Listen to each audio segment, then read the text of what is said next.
Mais americanos estão sentindo os efeitos do ataque cibernético paralisante contra o principal oleoduto dos Estados Unidos, o Colonial Pipeline. Os preços dos combustíveis continuam subindo e alguns alertam que não é o fim. O secretário de Energia tentou acalmar os temores sobre o que pode estar por vir. E as empresas estão lutando. O número de vagas de emprego supera em muito o número de candidatos e as pessoas estão tentando descobrir o motivo. O presidente Biden disse que não é devido aos benefícios de desemprego pandêmico, mas alguns governadores discordam. Eles estão encerrando os benefícios de desemprego vários meses antes. Confira todos esses assuntos hoje no Diante dos Fatos.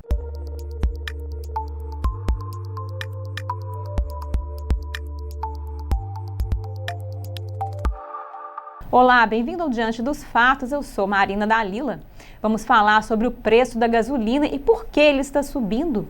O preço médio nacional de um galão de gasolina é agora $3 e pode continuar subindo. Mas antes de entrarmos em tudo isso, o Colonial Pipeline enfrenta um prazo para decidir quando voltar a ficar online. A empresa disse que tomará uma decisão na quarta-feira. Agora, enquanto os preços da gasolina estavam subindo antes do ataque do gasoduto, eles estão vendo um aumento considerável após o ataque. O preço médio nacional de um galão de gasolina chegou a $3 na quarta-feira, o maior em 6 anos e meio. Mas alguns dizem que ele irá aumentar ainda mais. O gerente de assuntos federais da American Automobile Association disse ao Epoch Times: esperamos ver aumentos de preços ao longo da semana e, em particular, na região sudeste e no nordeste, porque estamos vendo áreas impactadas diretamente ao longo dos terminais do oleoduto que permanecem fora. A American Automobile Association informou na segunda-feira que a média do preço nacional de gasolina saltou de 6 centavos para 2,96 e informou que, se a tendência continuar, um aumento de mais 3 centavos tornaria a média nacional a mais cara desde novembro de 2014. A última vez que vimos preços médios de $2,99 ou mais, até quarta-feira, o preço médio nacional já atingiu o maior valor em 6 anos e meio. Os preços do gás já estavam subindo antes de um ataque cibernético paralisar o Colonial Pipeline. Em média, os preços dos combustíveis aumentaram 60% no ano passado, mas com o que acabou de acontecer, as coisas podem ser ainda piores. A Colonial Pipeline é responsável por cerca da metade do abastecimento de combustível da costa leste. Ela se estende por mais de 5 mil milhas do Texas a Nova Jersey. A linha transporta cerca de 2,5 milhões de barris de gasolina e outros combustíveis diariamente e transporta mais de 100 milhões de galões de combustível por dia das refinarias da Costa do Golfo para os principais centros ao longo da costa. Após saber do ataque, a Colonial desligou seus sistemas como medida de segurança. Embora algumas seções estejam operando sob controle manual até que o estoque acabe, as linhas principais ainda estão inativas. A Colonial espera ter o sistema de volta na sexta-feira, mas até então há temores de que haja aumento do combustível. A porta-voz da American Automobile Association, Janet McGee, disse: essa paralisação terá implicações no fornecimento e nos preços da gasolina, mas o impacto variará regionalmente, acrescentando: áreas incluindo Mississippi, Tennessee e a costa leste da Geórgia e Delaware têm maior probabilidade de ter a disponibilidade limitada de combustível e aumentos de preços já nessa semana. Esses estados podem ver os preços aumentarem de 3 a 7 centavos nesta semana. Portanto, além do preço do gás, que outros impactos existem?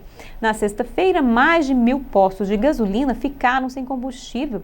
Isso se deve a partes do país que lidam com os efeitos colaterais do ataque ao oleoduto, mas também devido, em parte, a um cenário de compra de pânico. Alguns estão comparando isso à escassez de papel higiênico nos estágios iniciais da pandemia. A secretária de Energia de Biden, Jennifer Granholm, tentou acalmar os temores, dizendo às pessoas para não entrarem em pânico na hora de comprar. Ela disse na terça-feira: deixe-me ser bem clara, a crise está nas áreas afetadas pelo oleoduto, as principais ramificações do oleoduto, de modo que realmente atinge cerca de 70% dos suprimentos da Carolina do Norte. Agora, alguns governadores estão emitindo declarações de emergência devido à situação do combustível. O governador da Flórida, Ron DeSantis, o governador da Virgínia, Ralph Northam, e o governador da Geórgia, Brian Kemp, declararam emergências na terça-feira.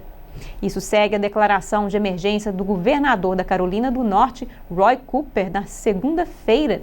O movimento da Flórida ativa a Guarda Nacional da Flórida e também orienta funcionários de gerenciamento de emergência estadual a trabalhar com funcionários federais e locais. O governador da Geórgia suspendeu seus impostos estaduais sobre a gasolina. Os georgianos não precisam pagar impostos estaduais sobre a gasolina de terça até sábado por enquanto. Ele também está acabando com muitas restrições ao transporte de combustíveis por caminhões. O governador da Geórgia, Brian Kemp, está tomando medidas executivas. Ele está declarando o estado de emergência em resposta à escassez de gás causada pelo ataque ao oleoduto. Ele disse: "Hoje assinei uma ordem executiva suspendendo o imposto sobre gasolina na Geórgia para ajudar com preços mais altos como resultado do ataque cibernético à Colonial Pipeline." O pedido também suspenderá a cobrança de impostos estaduais sobre óleo diesel e combustível para motores até a noite de sábado. Mais uma vez, estamos esperançosos de que o problema tenha vida curta e estou feliz em oferecer algum alívio aos georgianos que verão preços mais altos essa semana. A ordem executiva de Kemp na terça-feira aumenta os limites de preço e tamanho para caminhões transportando gasolina, suspende os limites de horas para veículos comerciais e proíbe a manipulação de preços. Ele tem o direito de renovar este pedido dependendo da situação do gasoduto. O governador disse: "Queremos deixar claro que não será tolerado qualquer um que se aproveite dessa interrupção e ganhe dinheiro rápido com os georgianos", disse ele. De acordo com o analista de preços da gasolina, Patrick Derham, vários postos de gasolina em pelo menos 6 estados do sul estão sem combustível. Mais de 7% dos postos de gasolina da Virgínia estão sem gasolina. Na Carolina do Norte, a falta é superior a 6% e na Geórgia, mais de 4%. Pessoas em partes da Flórida e da Carolina do Sul também estão vendo sacolas cobrindo as bombas de alguns postos de gasolina. Sacos cobriram as bombas em postos em Pensacola, no noroeste da Flórida, na segunda-feira, enquanto os postos que ainda tinham gasolina viram longas filas de motoristas esperando para encher seus tanques. Pessoas em vários condados da Carolina do Sul disseram ao WPDI que a gasolina estava faltando em alguns postos. E o governador da Carolina do Norte, Roy Cooper, declarou estado de emergência em seu estado na segunda-feira, devido ao fato de a Colonial Pipeline ser o principal gasoduto de combustível no estado. Ele também está suspendendo alguns limites de peso e tamanho para caminhões que transportam combustíveis para lidar com a escassez. Eles devem permanecer em vigor por pelo menos 30 dias. Cooper emitiu uma ordem executiva que suspende temporariamente alguns regulamentos de veículos motorizados para caminhoneiros transportando em apoio aos esforços de socorro de emergência relacionado à escassez de gasolina, diesel, combustível de aviação e outros produtos de petróleo refinado. Ele disse no comunicado que ajudará a Carolina do Norte a se preparar para qualquer potencial interrupção no fornecimento de combustível para veículos em todo o estado e garantir que os motoristas tenham acesso ao combustível. Enquanto isso, o governador da Carolina do Sul, Henry McMaster, disse que não declararia um novo estado de emergência porque o estado já o havia declarado devido à pandemia.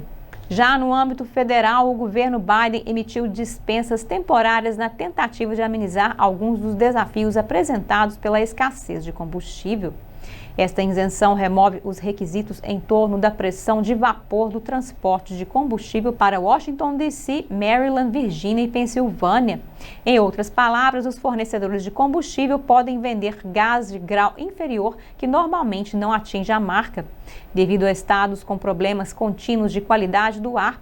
A EPA expandiu na quarta-feira para cobrir mais estados e agora atinge o Distrito de Colômbia e áreas de Maryland, Pensilvânia e Virgínia e também inclui Alabama, Delaware, Geórgia, condados específicos da Flórida, Louisiana, Mississippi, Carolina do Norte, Carolina do Sul e Tennessee. Isso permanece em vigor até o final do mês. A EPA normalmente emite tais isenções após desastres naturais. Isso ocorre normalmente quando as refinarias ou a infraestrutura de distribuição de combustível são atingidas e danificadas. Mas a EPA também pode agir sempre que houver uma grande interrupção no fornecimento do combustível. E agora, alguns estão fazendo comparações entre Biden e o ex-presidente Jimmy Carter. Isso se deve ao declínio do relatório de empregos da semana passada e ao aumento de preços da gasolina. E agora, falando de empregos, os empregadores publicaram um número recorde de vagas de emprego em março.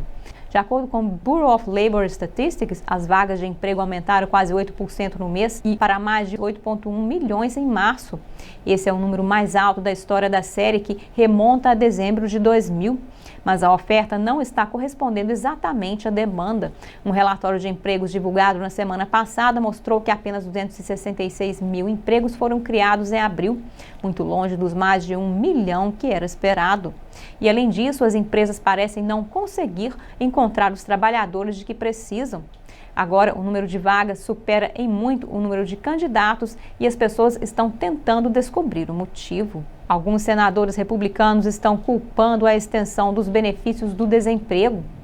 Eles dizem que a medida incentiva as pessoas a ficarem em casa em vez de voltarem ao trabalho. Enquanto alguns democratas dizem que é porque as empresas não estão pagando trabalhadores o suficiente. Proprietários de empresas em todo o país estão lutando para contratar trabalhadores. O proprietário de um restaurante em Nova York disse ao Epoch Times que faltam 60 funcionários e que ele ainda não reabriu um de seus restaurantes porque eles não têm mão de obra. Mas Biden insiste que esse é o problema do empresário e que eles deveriam aumentar os salários para trazer as pessoas de volta. Ele disse: minha expectativa é que conforme nossa economia volte, essas empresas fornecerão salários justos e ambientes de trabalho seguro. E se o fizerem, encontrarão muitos trabalhadores. Os republicanos dizem que as empresas não podem competir com os benefícios de desemprego do governo federal. O plano de estímulo de Biden de 1,9 trilhões estendeu os pagamentos semanais de 300 para até 6 de setembro. Alguns republicanos estão sugerindo reduzir os benefícios do governo para incentivar as pessoas a voltarem ao trabalho. Biden disse na segunda-feira: vamos deixar claro que qualquer pessoa que esteja recebendo uma oferta de emprego adequada deve aceitar o emprego ou perderá o seguro-desemprego. Ele acrescentou também que algumas exceções relacionadas à Covid-19 serão levadas em conta. Alguns governadores parecem concordar, eles estão acabando com os benefícios do desemprego. O Alabama está se juntando a uma lista crescente de estados que estão reduzindo os benefícios de desemprego. O benefício de $300 durante a pandemia foi definido para durar até setembro, mas a governadora do Alabama, Kay Ivey, disse que esse não será mais o caso. A partir de 19 de junho, o Alabama não participará. A governadora Ivey disse que a taxa de desemprego do Alabama é de 3,8%, a mais baixa do Sudeste e significativamente mais baixa do que a taxa nacional. Ela disse que é hora de voltar ao trabalho, observando que o que era para ser um alívio de curto prazo está aumentando a escassez de mão de obra. E ela não está sozinha. Arkansas, Mississippi, Missouri, Montana e Carolina do Sul concordam. O governador da Carolina do Sul está encerrando esses programas a partir de 30 de junho. Ele disse que esses benefícios de desemprego estão colocando os Estados Unidos no caminho do socialismo. Ele disse a Tucker Carlson da Fox News que voltar ao trabalho é como você constrói uma economia, uma família e tudo mais. Ele disse: não vamos aceitar o dinheiro do desemprego para pagar as pessoas por não trabalharem.